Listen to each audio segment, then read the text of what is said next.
Number 1. From a barren island to the World Cup stage. Curaçao lies just off the coast of Venezuela, nestled in the deep blue waters of the Caribbean.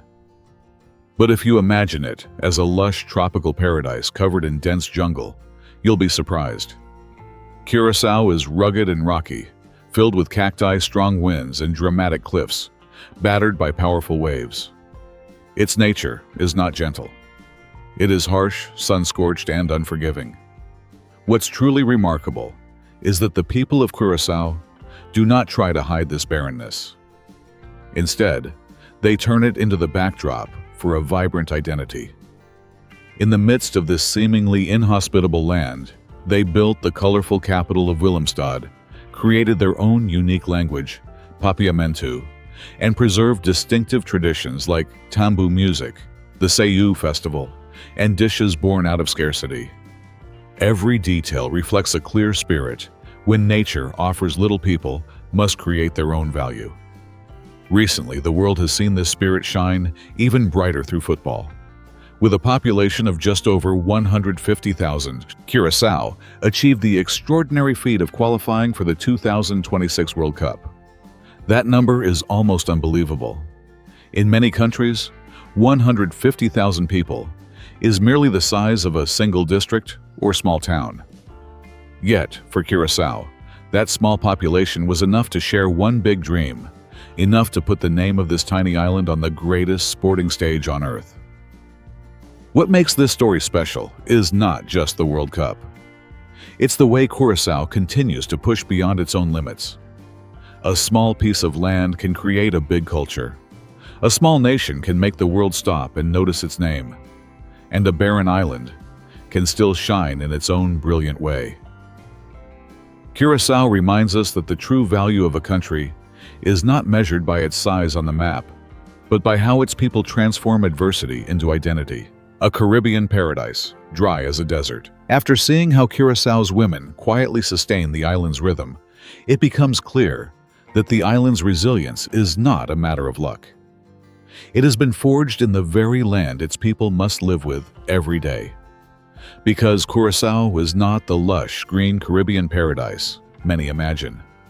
Here, nature reveals itself through scorching sun, strong winds, dry rocks, and cacti thriving on barren soil.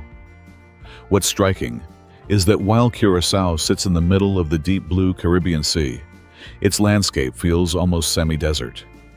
Instead of dense tropical jungle, the island features arid hills, rugged cliffs, and sun-drenched roads.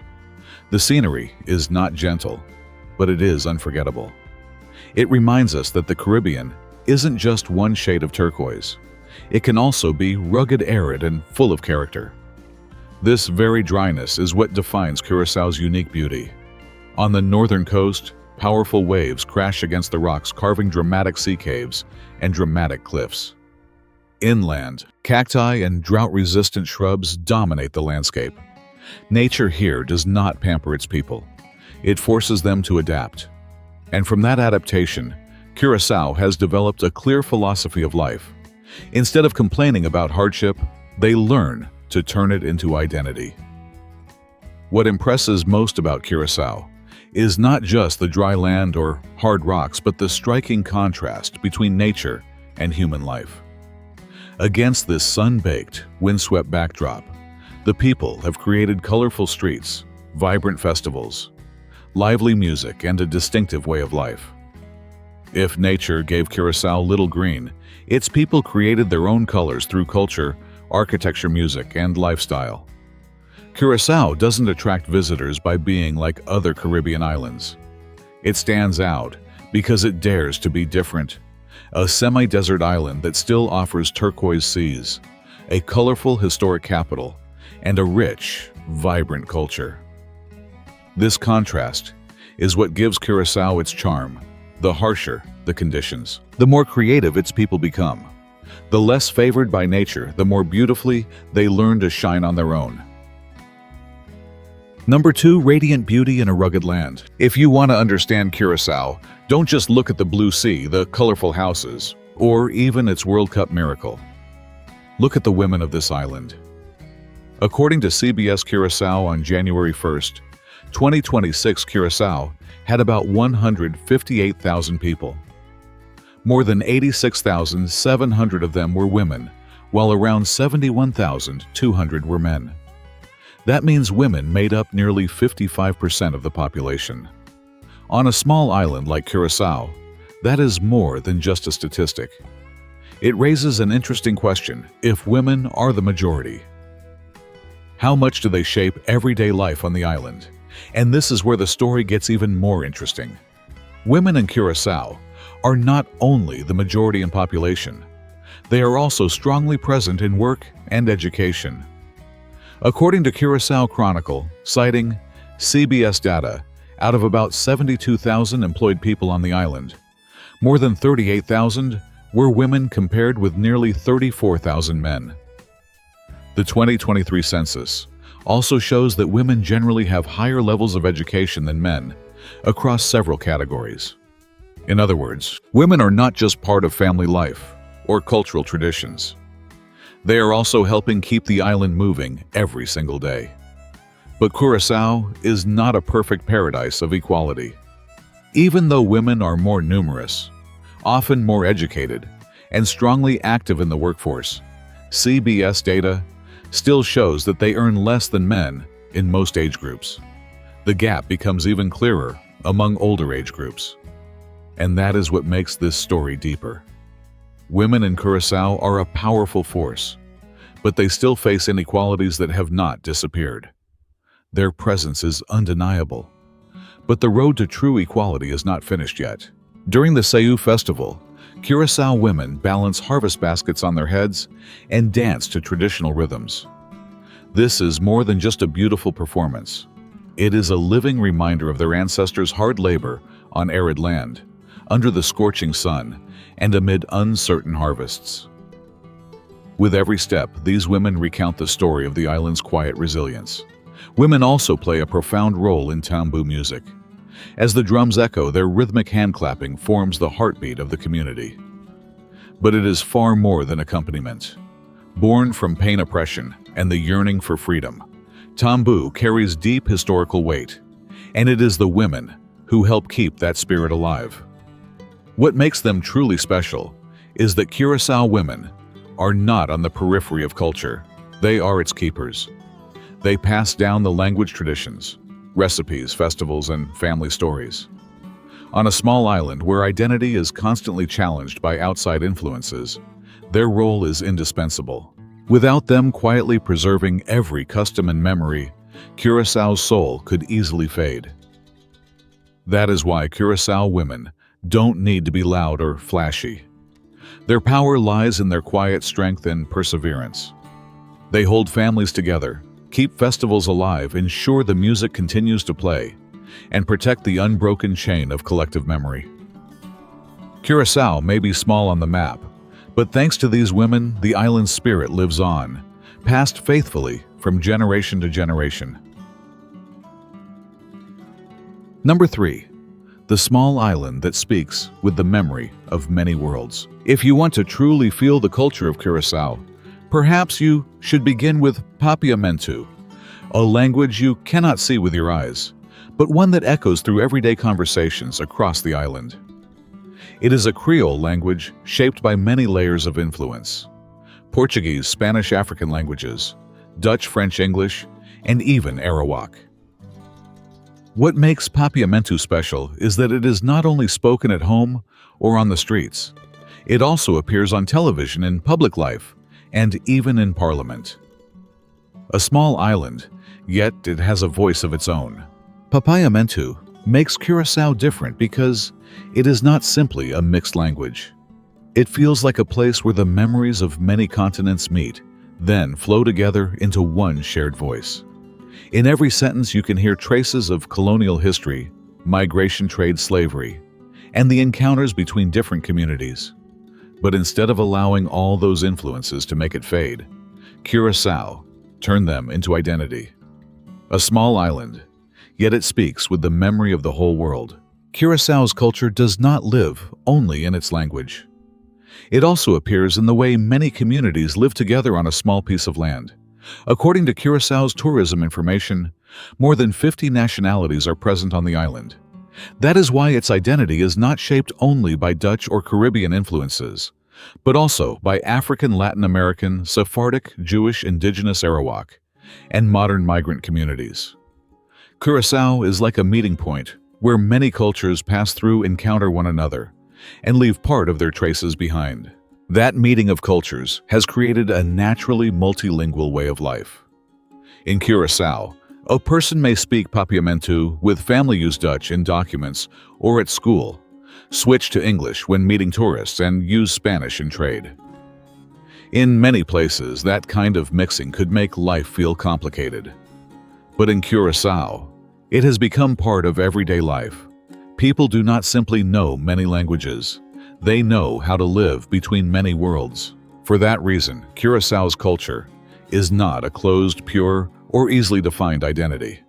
It has been shaped by many layers of history, many communities, and many streams of influence. What is valuable is that Curaçao has not allowed this mixing to erase its own voice. On the contrary, that very mixture is what makes the island deeper and more unforgettable. Curaçao shows that identity does not always come from separation. Sometimes, identity is created through the ability to connect. Number 4. Curaçao cuisine, where history is served at the table. If Curaçao's history were placed on a dining table, the first dish to mention would probably be Cuisine. In Papiamentu, the name means stuffed cheese. At first, it sounds like a rich, cheerful, everyday dish.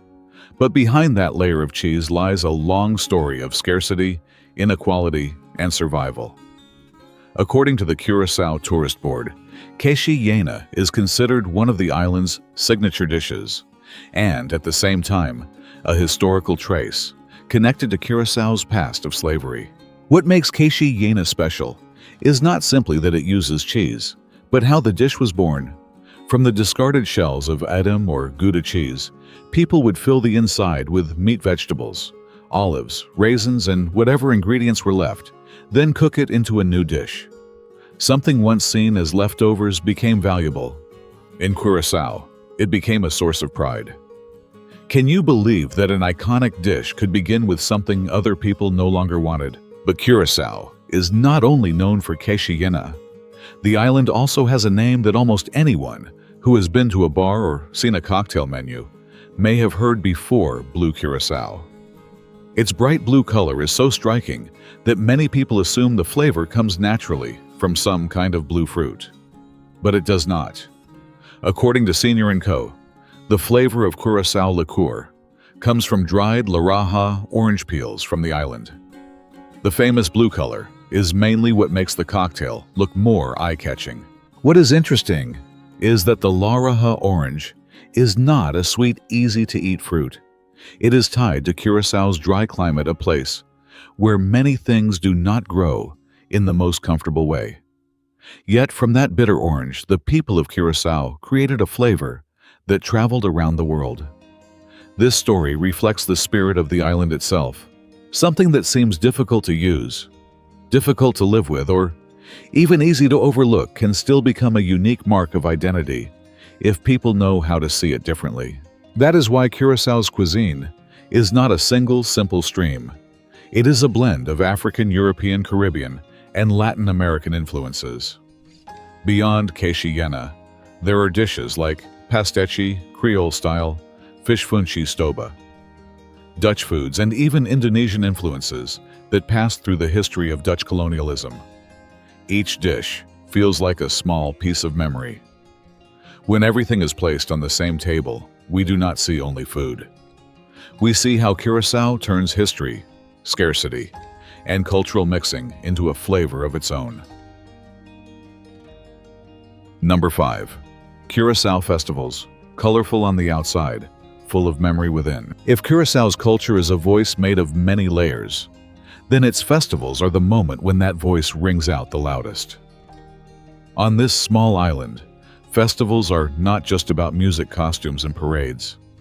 They are a way for people to step into the streets and tell their own story. Curaçao Carnival is one of the most vibrant images of that spirit. Colors, drumbeats, dance, and community energy filling the air. From the outside, it looks like a celebration. But look deeper, and you see identity in motion. An important part of Carnival is the Tumba Festival. According to the Curaçao Tourist Board, this is a 4-day music competition where more than 50 singers compete for the title of Tumba King or Queen. The winner's Tumba song becomes the official song of that year's carnival season. That is what makes it so interesting. The festival does not simply choose the best performer. It chooses a sound to represent the whole community. Think about it. Can one song become the soul of an entire festival season? But Curaçao's festivals are not only about carnival. Sayou, the traditional harvest festival, takes viewers back to the memory of labor on dry, difficult land. According to the Curaçao Tourist Board, women in Sayou carry baskets of produce on their heads, while dancing the wapa to music played by men. That image is not only beautiful to look at. It recalls a time when people lived by the harvest, prayed for rain, gave thanks to the land and sky, and came together to endure the harshness of nature. Tambu carries an even deeper emotional layer. Known as Curaçao Blues, tambu was once a way for oppressed communities to express pain, hardship, and the longing to be heard. In this music, there are drums clapping hands, body rhythms, and the connection of the community.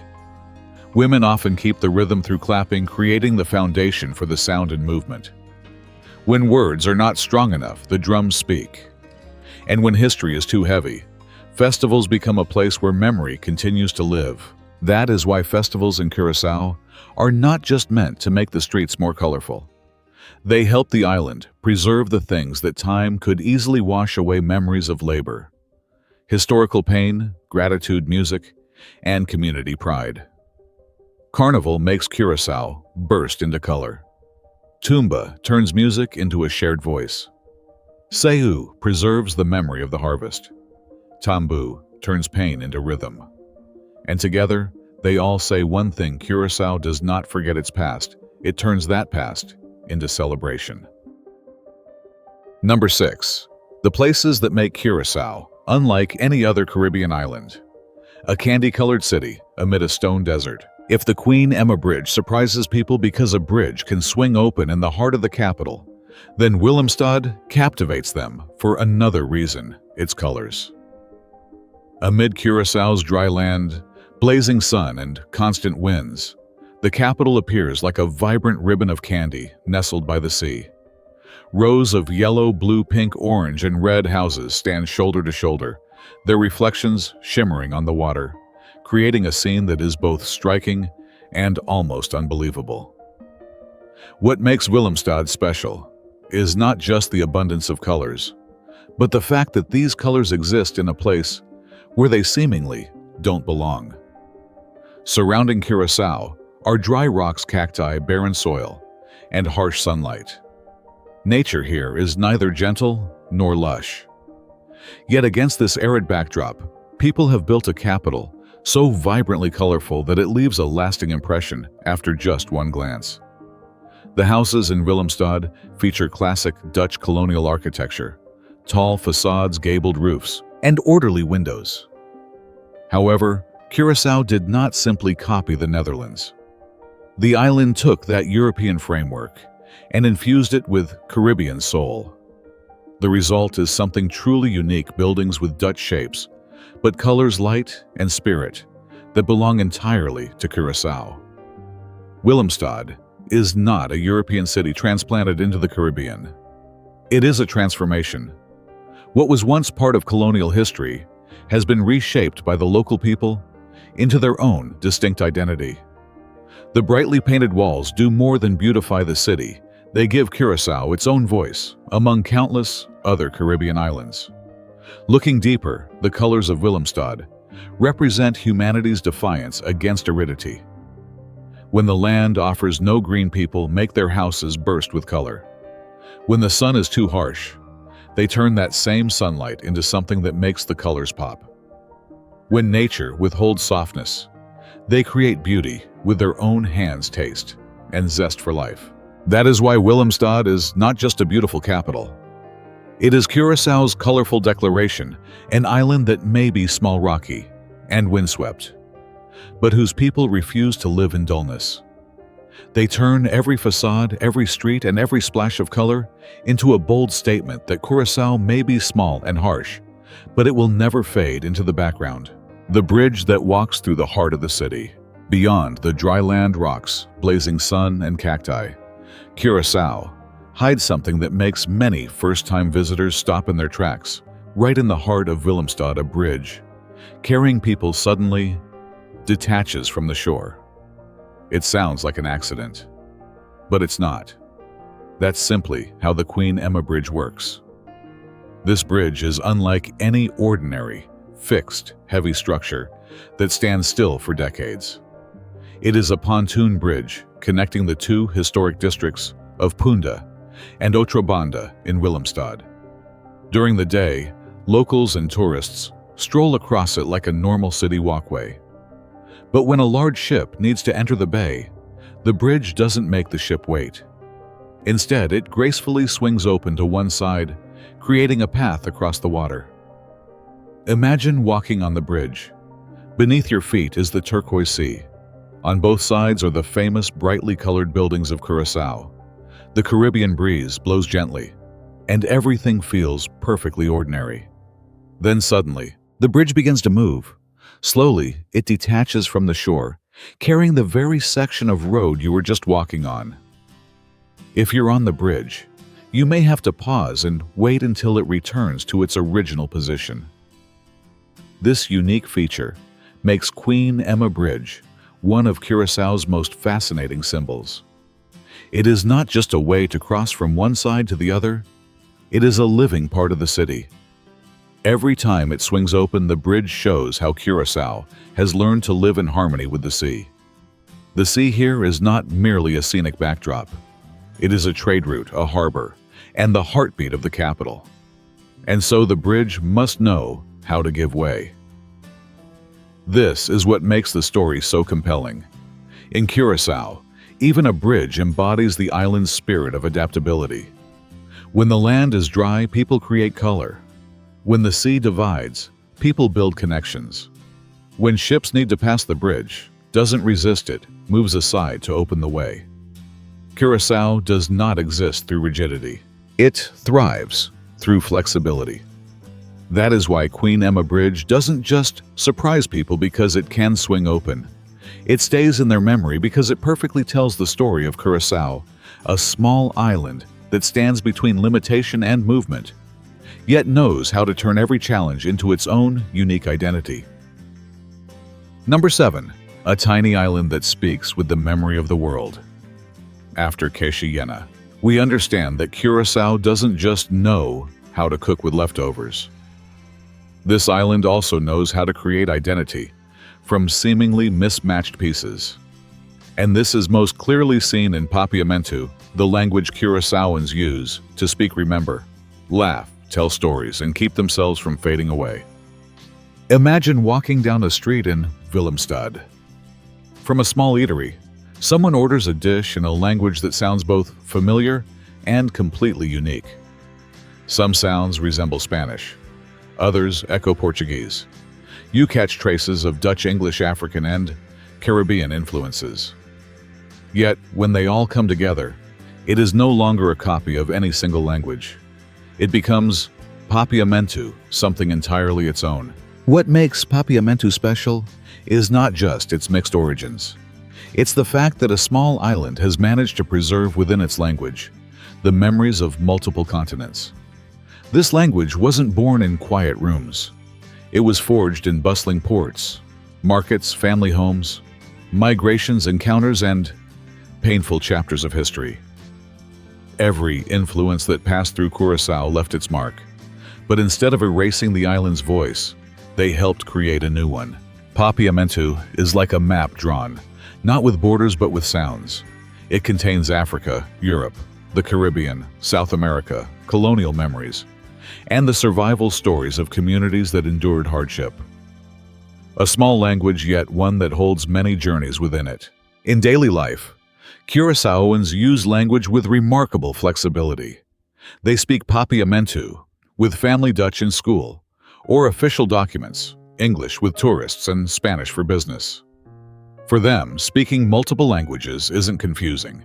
It's simply how life works on an island, situated at the crossroads of many cultures. Papiamentu is therefore more than a means of communication. It is proof that Curaçao refused to be silenced by history. Instead, the island gathered the fragments of its past, mixed them together, and turned them into a voice of its own, small blended, yet full of resilience.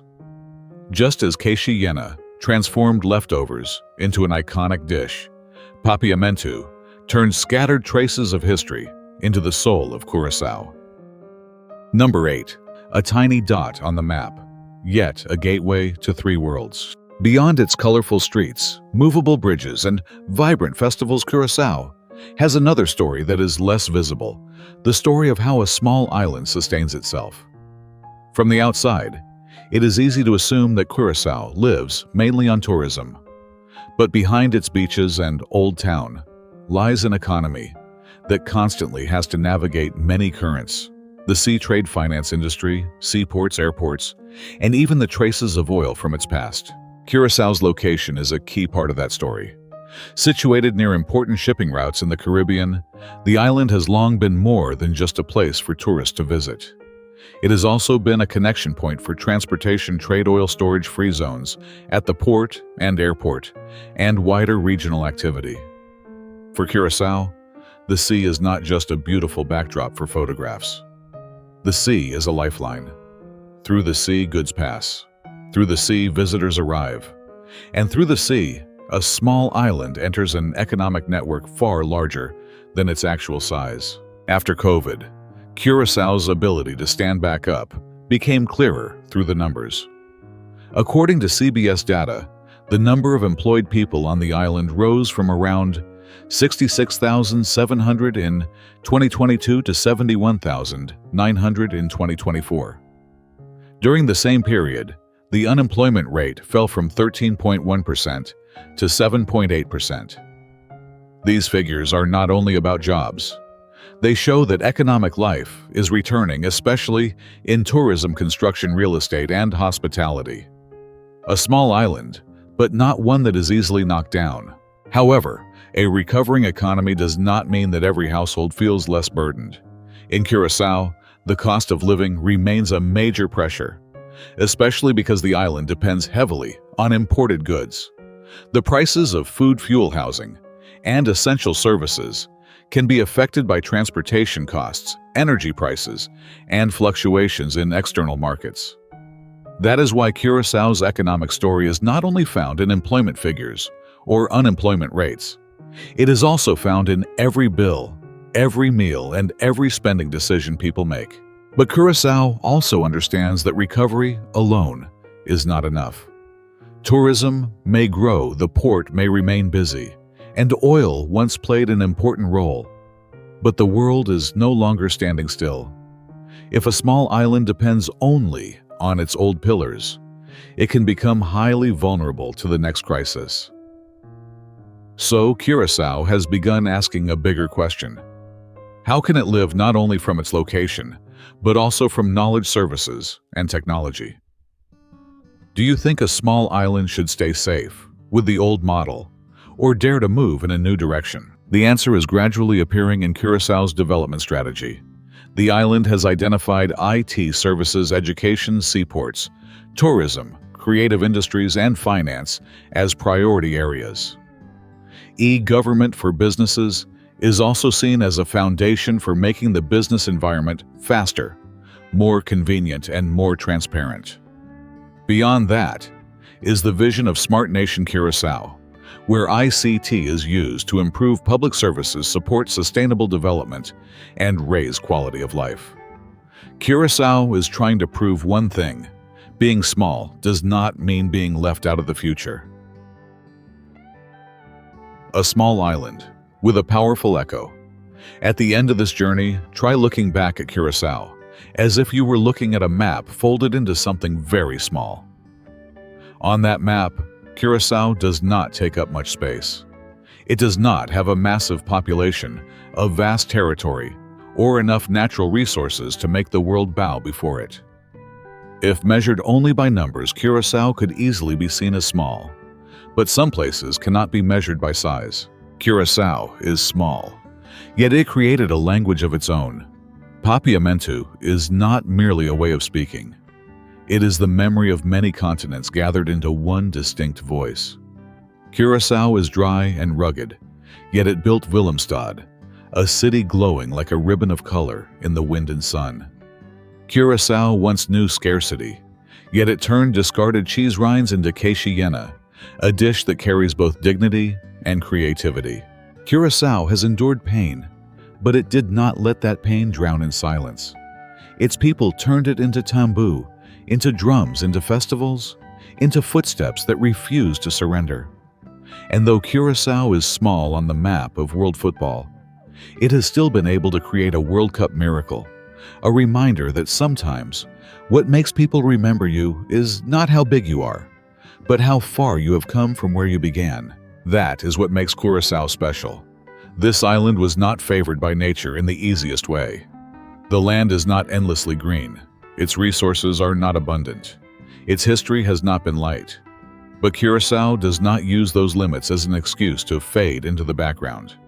Instead, it turns each limitation into part of its identity. Curaçao chose to respond with color music, language, food festivals, and the desire to reach out to the world. That is why this island does not tell a story of perfection. It tells a story of transformation. The harsher the conditions, the brighter it shines. The smaller the place, the stronger its need for identity. And Curaçao has proven that even a very small place can leave behind a very powerful echo. Curaçao makes one thing clear. We cannot always choose the circumstances we are given, but we can choose what we create from them. So, what about you? If you had to choose just one thing that makes Curaçao unforgettable, would it be its colors, its language, its food, its music, or its World Cup miracle? Tell me in the comments.